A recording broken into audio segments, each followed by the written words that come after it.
Take me where the promised land are real, are real. The promised lands are real.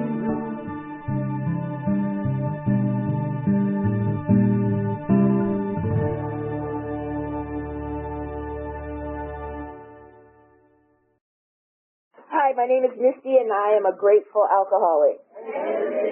Hi, welcome to the Monday night 8 p.m. Blue Chip Speakers meeting here at the NABA Club, where a member of Alcoholics Anonymous with 1 year or more of sobriety tells his or her story. This reading is based on a passage from page 29 of the Big Book of Alcoholics Anonymous. Each individual in our personal stories describes in their own language and from their own point of view the way they establish their relationship with God. These give a fair cross-section of our membership and a clear-cut idea of what has happened in their lives. We hope no one will consider these self-revealing accounts in bad taste. Our hope is that many alcoholic men and women in our room tonight and listening later on AABlueChipSpeakers.org will hear our speaker, and we believe that it is only by fully disclosing ourselves and our problems that any of us shall be persuaded to say, yes, I am one of them too. I must have this thing. Tonight's speaker is a very good friend of mine, someone that I know I could call at any time of the day of the week, any week of the month, any month of the year, and she would be right there. When I first came into the program, I would come into these rooms and I would see her, because she wears the tinsel in her hair, right? And I would see her and I would notice her, and she was doing the thing. She was doing the readings from the book. She was being discussion leader. She was doing all of these things and fellowshipping with all these women. And I thought, man, I want to be her friend. One day I'm going to be her friend. And today I am her friend. And I get to introduce her tonight, so I give you guys Kat. Hey, y'all. I'm Kat. I'm an alcoholic. I have a sponsor. I have sponsees. My sobriety date is 5/22/10, so 14 years. We'll just start at the beginning. I was born here in Atlanta, 1986. 76. I wish it was 86. 76. I'm a Halloween baby, so my parents always had a theme for my birthday. My initial part, like my little brother was born in 86. There's where that number comes from. But pretty much those 9 years before he was born, I was the daughter. I was the, hey, Rusty. I was the daughter. I was the son. You know, I get basketballs, footballs. I'd go and play in the yard and things like that, but also ballet. But it was kind of normal. And then my little brother was born, and the year that he was born, I also started having seizures. So January he was born, June I started having seizures. So my parents were dealing with the newborn and then also trying to figure out what to do with me and, you know, how to handle it. And, you know, I've been seizure free for over 20 years now. So, which is amazing. Take medication, all that stuff.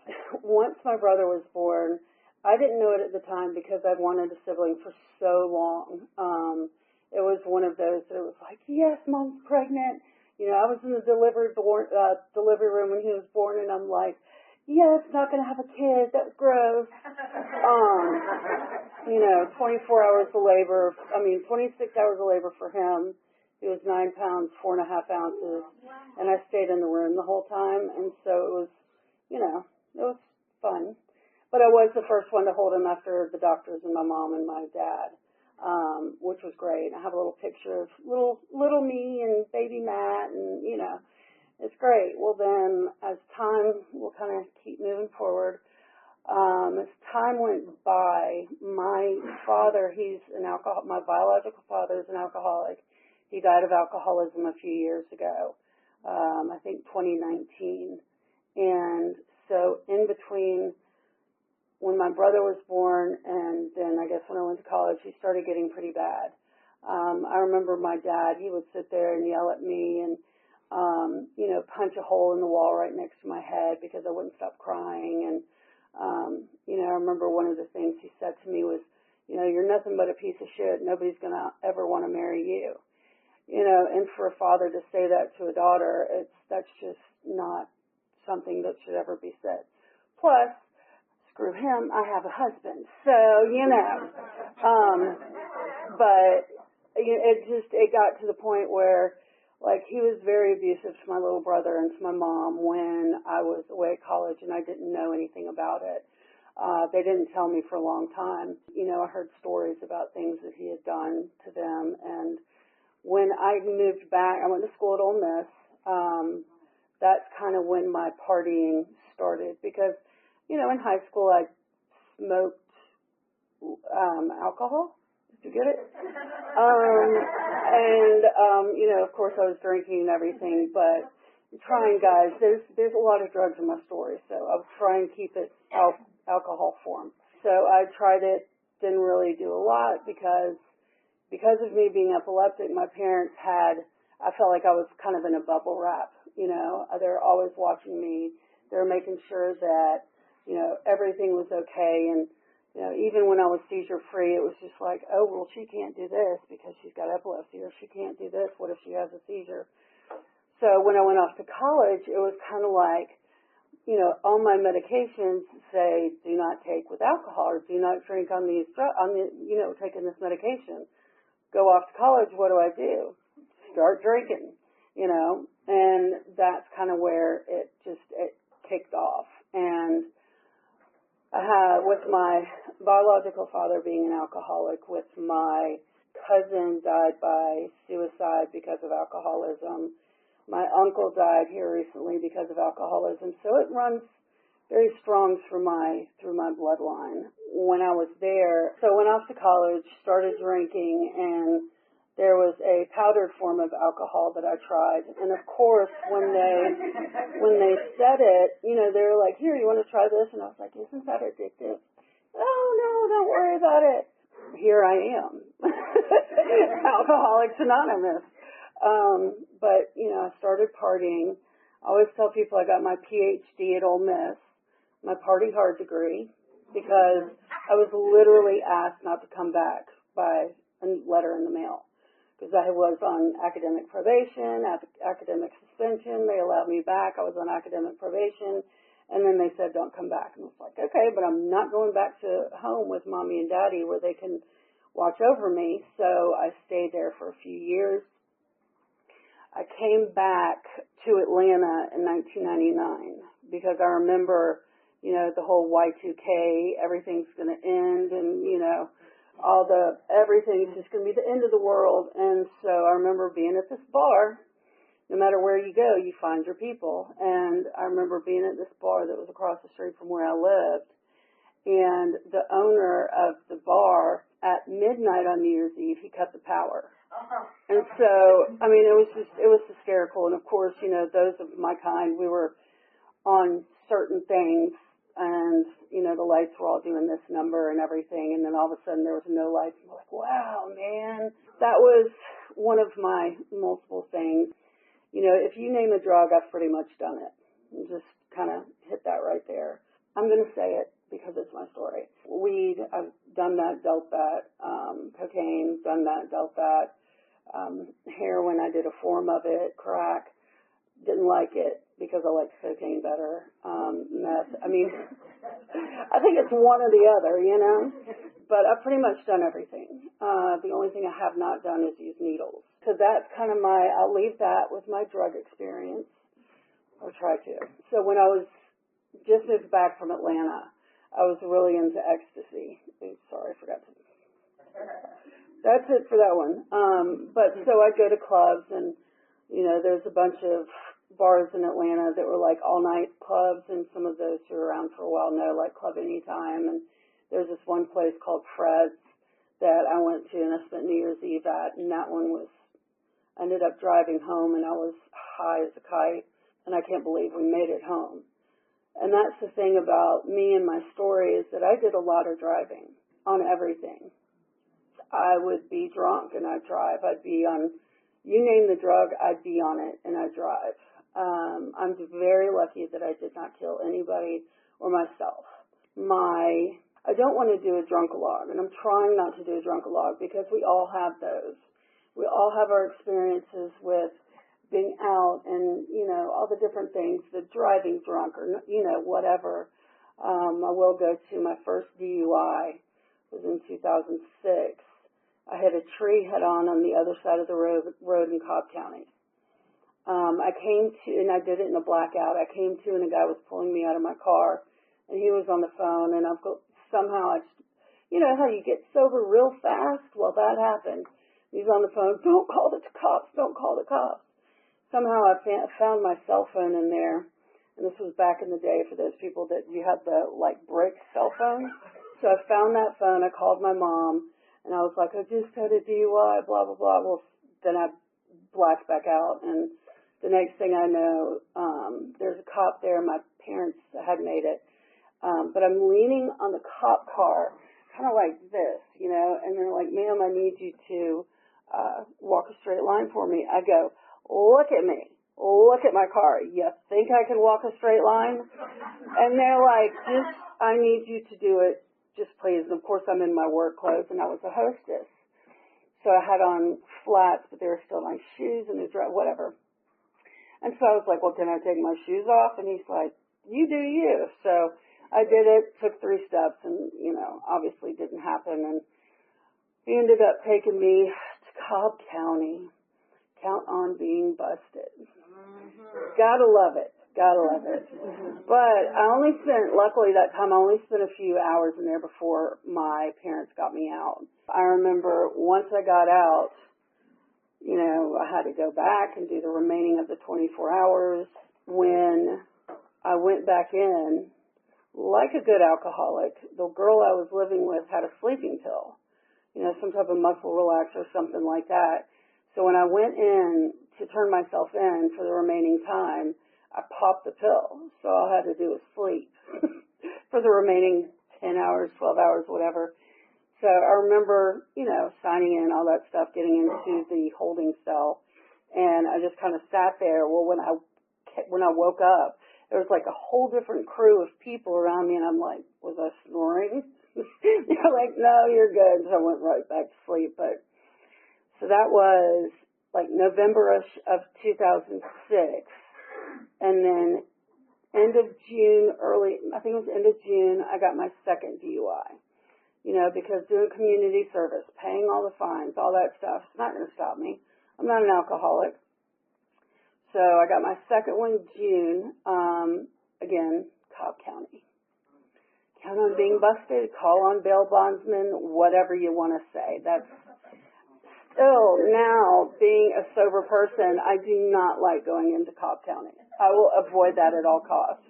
Normally I get my husband to drive when we're going that direction. I'm like, unless I absolutely have to. Second DUI, there was nothing special. It was just I got pulled over. And I'm very lucky. I will say that with all the times that I drove drunk, I didn't hurt anybody, because there was times that I literally remember taking my hair and rolling it up in the window so that when I'd fall over, I'd hit my head on the, you know, in the windshield, or if I started to do this number, it would pull me back up. And I had my little ways. I think we all did. So that was my second DUI in Cobb County, and of course I had to do more stuff. But the judge, when I went to court, the judge said, okay, you have 2 options. And I was like, okay, he said, you can either do 9.5 months in jail, or you can go to rehab and do 90-90, and then all of the probation and all that stuff. And so it's like, I'll take option number 2, thanks. For me, at the time, it was good because the rehab that I went to, it was up in North Carolina. We had horses we could ride. We had cats we played with and dogs we played with. It was like a month-long vacation with a little bit of Big Book in there. So I didn't get too terribly much out of it. And then I remember when my parents came to pick me up after the 28, 29 days. After the 28, 29 days, I remember when we left, we drove by this Mexican restaurant, and they're like, you want to stop and get something to eat? And I'm like, no. All I wanted to do was get home and just be at home in my bed. And so I remember coming here for a meeting because of the 90 and 90. And I found a sponsor, and I didn't use her. She signed her name for me, and that was it. You know, go to meetings, get the sheet signed, do what I had to do. Didn't use a sponsor, didn't call anybody. I just sat in the back in rehab row and didn't do shit. And then I stayed sober. I think after I got done with all of my requirements and going to see my probation officer and, you know, the drug testing and all that stuff, I think I stayed dry.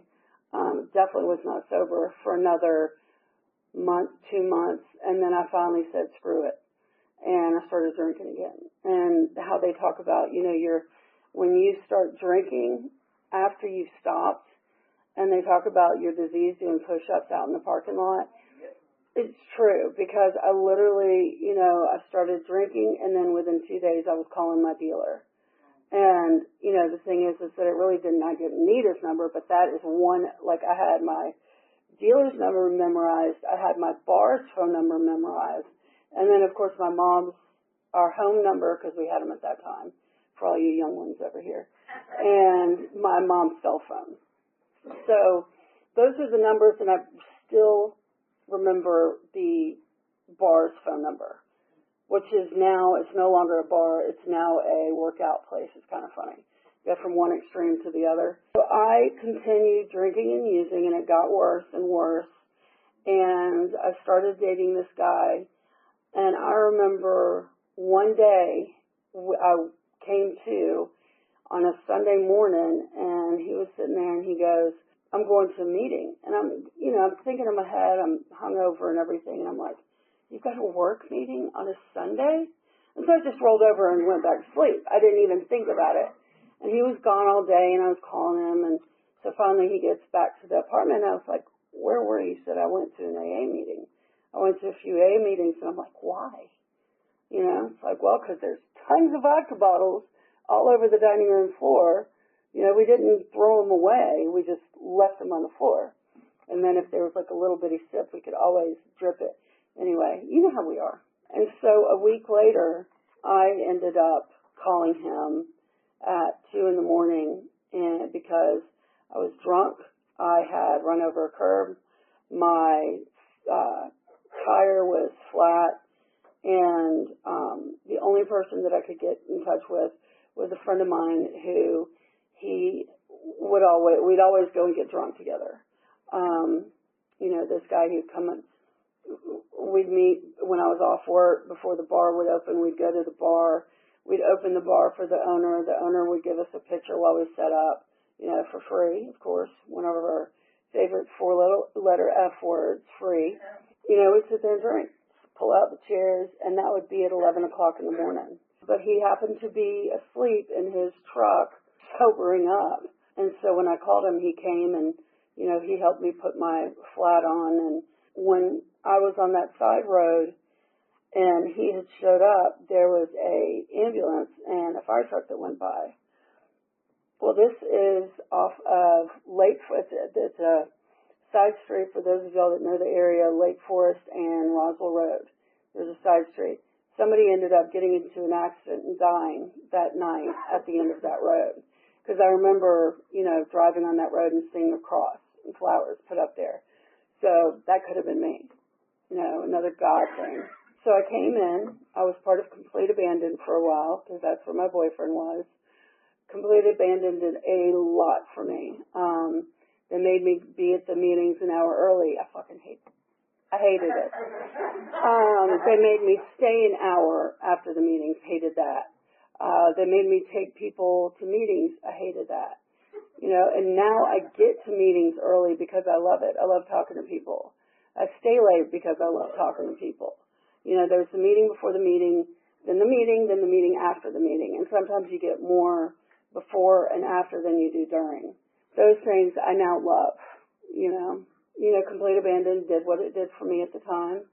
And then I ended up going from Complete Abandon, which was like 90% men, to a women's meeting here on Thursday nights at 8 o'clock, and that became my own group. Then I ended up finally settling over at the Atlanta Biscayne room. That is where most of my story, my sobriety story, is from. so now this is my sober life. And look at that. I got sober right at the right time, 8:30. Damn, I'm good. So when I went to Biscayne, I was still one of these. I used to wear a baseball cap. I'd hide in my baseball cap. I'd have a hoodie on, you know, and I'd just kind of sink down. I'd have my baseball cap so that you couldn't see me in the eyes, and the only way you could see me is if I lifted up my head and I looked at you. There's a couple of people over here that came to support me that was there during this time, and they remember all this. But then I started fellowshipping with people. Frank Waters, who I consider my AA dad, he has no problem with, he introduces himself using his last name, so I know he wouldn't mind, but, you know, I kind of held on to him. He had 20 years or something, 25, I can't, whatever. He had a lot of time when I got sober, and he still has a shit ton of time now. And so I kind of held on to that. And, you know, meeting people that have a lot of time or whatever, trying to hang on to those people that have the time is a good thing, because you learn that you can go through deaths, you can go through divorces, you can go through all this stuff sober. And so when you meet these people that have the 20 years, have 15, 20, 30, you know, my friends over there, they have 40 years of sobriety. And it's like, you know, that's just when I first got sober and they had 30, I can't do math right now, but they had a lot of time. I remember one of them coming in and, you know, it was really upset about a situation that was going on. And I'm not telling the story because this is my story. But it was a very pivotal moment for me, because I remember him just being really upset about something, but he was still sober, you know. And if somebody can come in that has 25, 35 years of sobriety and just be bitching and complaining about something, but he stays sober, it's like, that's what I want. I want to be able to go through something, you know, that's a hard thing and remain sober. And since then, you know, like I said, my biological father died of alcoholism. This was 2019, I believe. And, yeah, because I was engaged, wasn't married yet. I remember I had to sign the DNR. I had to sign all that paperwork. He kept calling me Barbara. Barbara's my aunt, and we look a lot alike. And so when we finally got him in hospice, he's like, in the bed, I'm on one side, she's on the other, and he would be like, Barbara, Barbara, Barbara. And so finally she grabbed me and she brought me over, and she's like, look, this is your daughter, Catherine. I am Barbara, your sister. I'm the fatter one, the more wrinkly one, the older one. She's younger, not as fat, not as wrinkly. And I'm like, thanks, Barbara. But I did have a good 5 minutes with him where I remember I was sitting on the bed with him, and he held my hand, he looked at my ring, and he's like, you got to get yourself a good one. And so that meant so much, because it was just like 5 minutes, but he knew who I was. You know, he knew it was me, his daughter. And then, you know, after that, he went back to calling me Barbara and stuff. So, but, you know, I was able to remain sober. I saw my father in that state of organ failure where his skin was tea-colored, the whites of his eyes was highlighter yellow. And, you know, people talk about that all the time, and it's like, there's no way. Then I saw it, and I was like, holy shit. That's just, I don't want that for myself. And so when I saw that, it was like another kick in the face of, I don't want to go back to my old life. You know, I've got too much going on. I'm engaged. Now I'm married, but at this point, I'm engaged. You know, my family wants me back in their life. You know, my best friend, I was her maid of honor. Well, before I got sober, she was thinking about not even asking me to be at her wedding because of my drugs and alcohol that I would do. I mean, I would go over to her house to spend time with her. We'd drink beer, but I'd go in her bathroom and do cocaine. That's not a way, you're not spending time with somebody like that. But she loved me through it, you know. So when she got married, I was her maid of honor. When I got married, she was my maid of honor. And, you know, it's things like that that mean absolutely everything to me. You know, yes, you get sober, and after time, you get your car. I remember when I first got, like, my car when I got sober, I was so excited. like it's my car. I've got the loan. The loan sucks. But still, I had to pay the loan. The loan was in my name. Insurance, everything was in my name. And it just, that whole feeling of that was just amazing, Even though that was a thing, yes, you get your things back, you get this back, but for me it was all family and friends. And, I look around the room and I see so many people that are here, they're in my life, not only in the AA and recovery, but outside of the AA and recovery that have come to support me. I want to go back real quick to the night before I came in when I hit the curb and I had the flat tire. I drove on that that spare tire for probably 9 months of my sobriety. It was just, you need to get a new tire, you need to get a new tire, you need to get, well, I'm fine, I'll get one next week, I'll get one, and now it's like, okay, it's time to get my tires rotated, it's time for an oil change, I'm taking care of my car, just like I'm taking care of myself. I've got 2 doctor's appointments in January. It's like I'm doing that for myself because I know if I don't, something's going to end up going wrong that I don't know about, or that I could have taken care of beforehand, but I didn't because I was too busy all up some whatever, But today it's like I get to come to these meetings and I get to see you guys. And, I get hugs from people when I walk in. And I hug people when I walk in. And, when I get to see people more than once or more than twice, it's just like, okay, so I know that person. I've seen that person. That person's part of my life in some shape, way, or form. Frank actually said that, when you're around a lot and you have somebody that you see a lot, it's kind of like they become a piece of furniture because you walk in and you expect it's like, yeah, Rusty's going to be sitting there when I come in. I know he's going to be sitting there. Tim and Tim are going to be sitting back there. Alex, where'd you go? Well, Alex is normally chairing the meeting when I'm not, but of course today she threw me for a loop and got misty, and I was scared for a second. I was like, well, she's not coming. I'm sponsoring her. She better be here. So it's those types of things that I have people that came to support me, and it's because of my sobriety. And I know that if I wasn't sober, I wouldn't have people like this. I'd be doing the old rinse and repeat cycle. Get up, go to the bar, get messed up, pass out. If you're lucky, make it home. Get up, do it all over again. And that was my life. And now I have different things to do. I got married, short story, I got married April, for those of you that know, 4/4/2020 is my anniversary.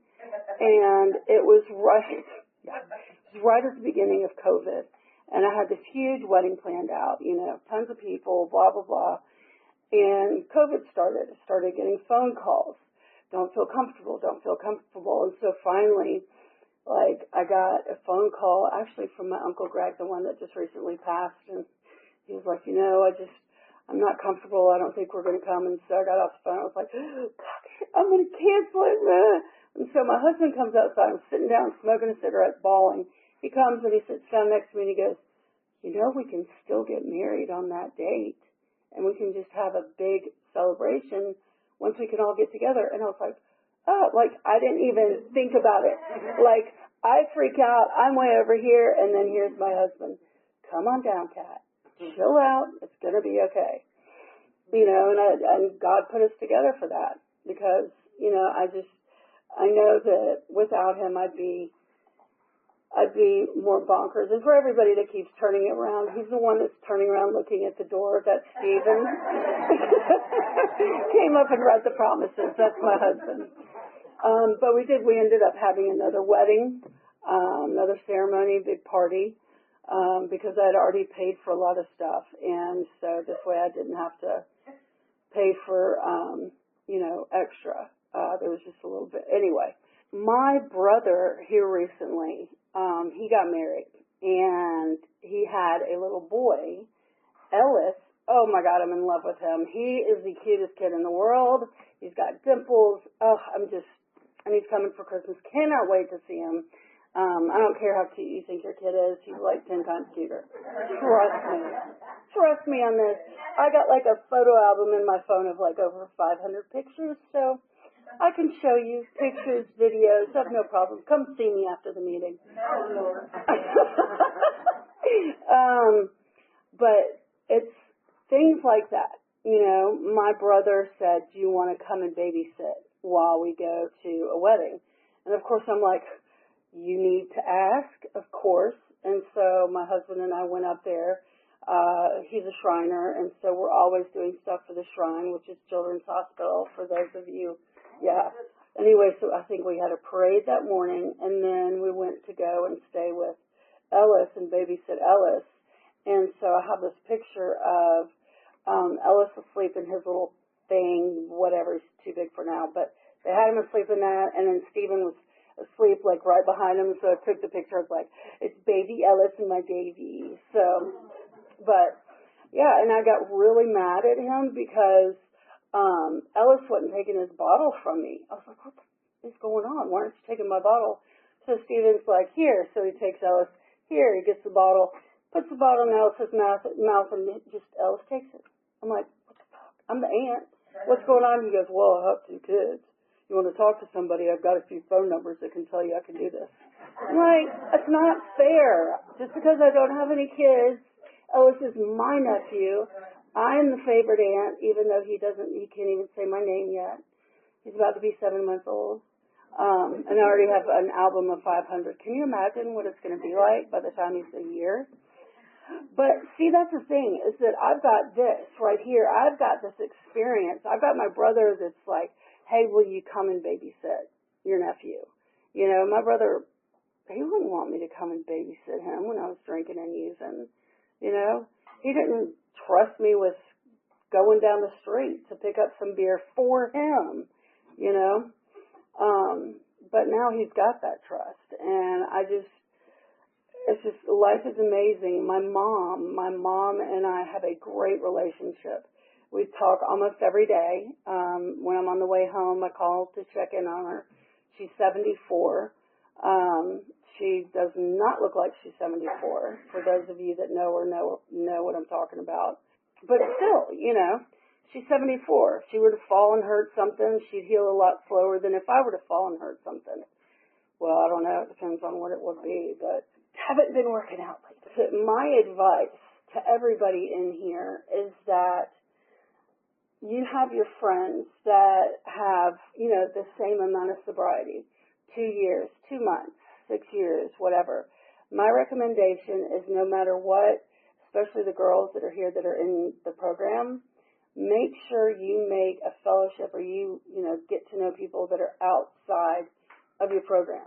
Because you never know, you're going to turn around twice and people from your program, there's going to be people that are gone.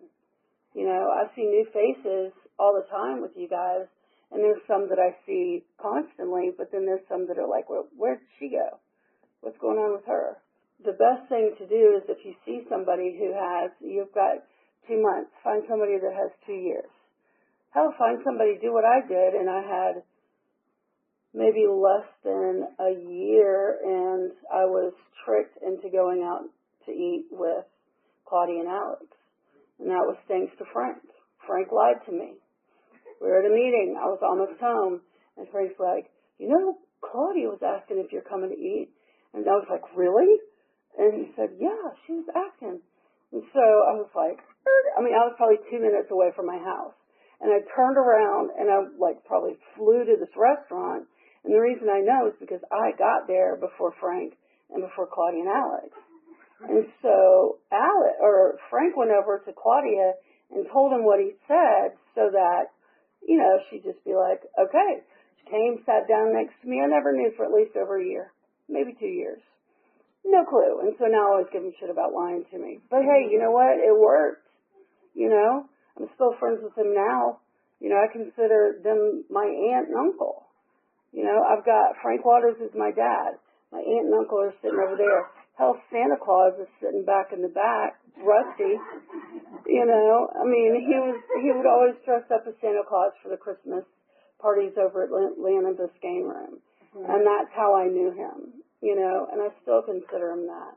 There's people in this room that I've known for years that just mean the world to me and that I had my first experiences with. My first sober concert I went to, not those kind of experiences, Misty, I heard you. My first sober concert I went to was Tinsley's. I was so afraid of going because I was afraid that, you know, what if, you know, people are going to be drinking around me? What if I'm going to want to drink and blah, blah, blah. Well, I went with a friend of ours, and I stayed with her the whole time. I didn't even notice any alcohol. And then the next time I went to a concert was down in Midtown area. I don't remember. Anyway, and I went with a bunch of friends from AA. And so we're sitting there partying, and then all of a sudden I look over and I see like all these half, you know, drinks. Was that proper verbiage? Okay. So I saw all of these up there, and I'm like, I look over and I'm like, oh, how long have those been there? Like I didn't even, it was not in my wave or peripheral. Like I didn't see it. It was like it was blinded out, but it was great, you know. And then of course you're around all these people, and all of a sudden they start getting really hammered and falling all over you and spilling alcohol, and you're like, okay, enough already. I'm out. I saw the good part. I can't handle it anymore. I'll just kind of get to wrapping it up. You know, this past weekend, my life is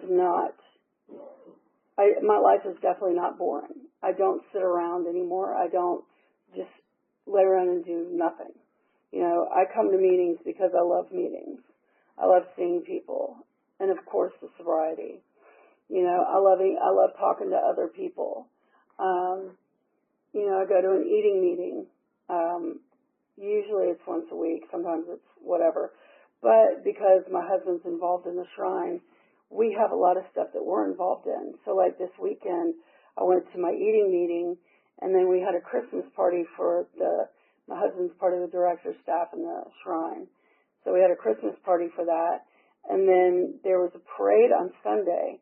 There was literally an all-day thing. And we got up at the butt crack of dawn. We got to breakfast.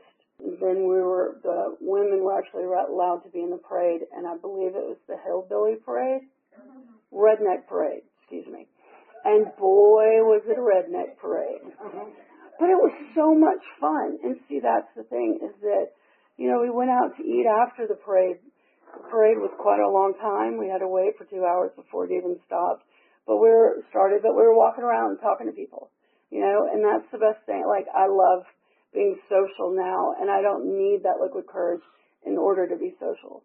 In the beginning, like, I wouldn't read a reading, much less share. Somebody handed me a reading at 11 o'clock or 11:30 Saturday meeting here, and I handed it to the person next to me because I was like, I'm not going to read. You know, and now I can come up here and tell my story. The first time I told my story, I was up here for all of 4 minutes. 4. That was starting with, hey, I'm Kat, I'm an alcoholic, to, I can't do this, I'm done.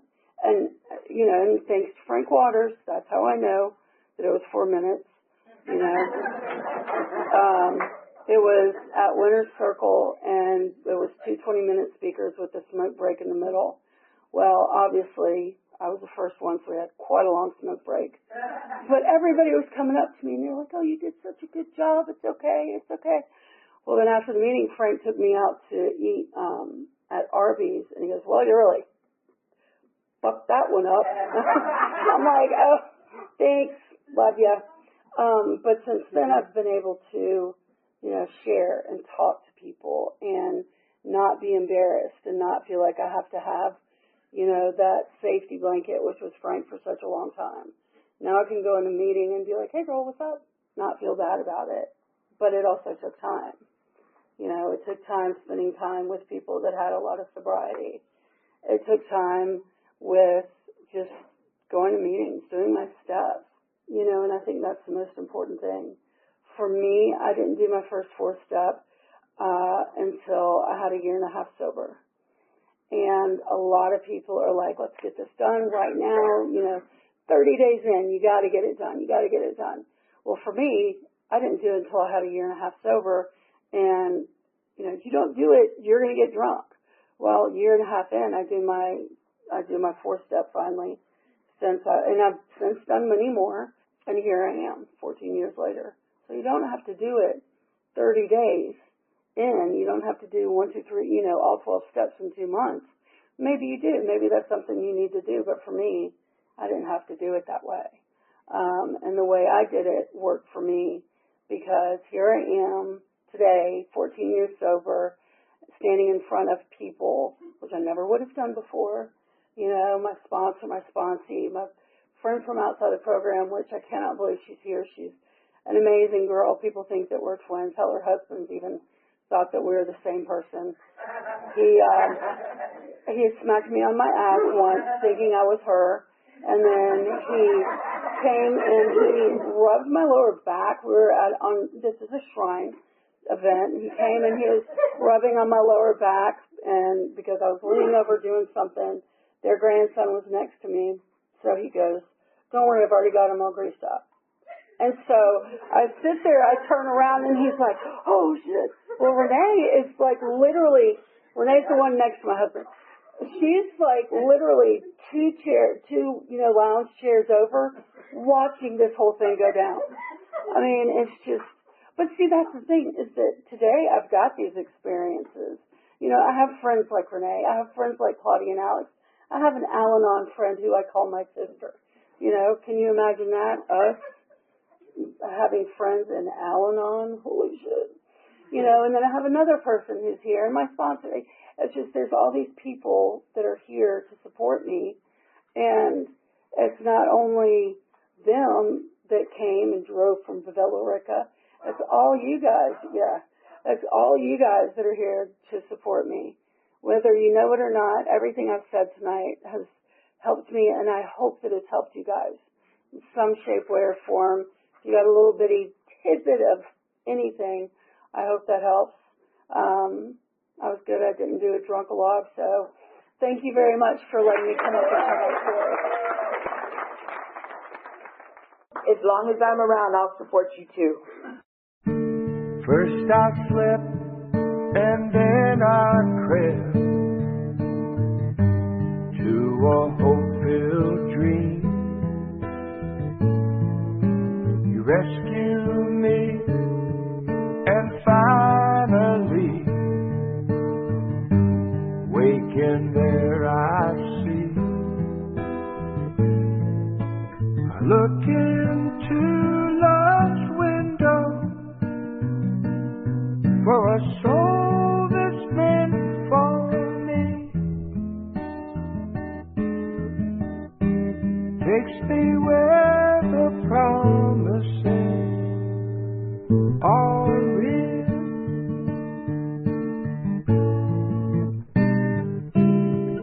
Sometimes quickly, sometimes slow, we get just what we need. On a broad highway, stride for stride, we walk eternally. I look into love's window for a heart that beats for me. Takes me where the promises are real.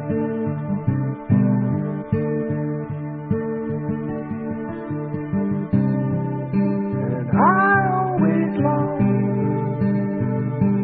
for something that sets me free.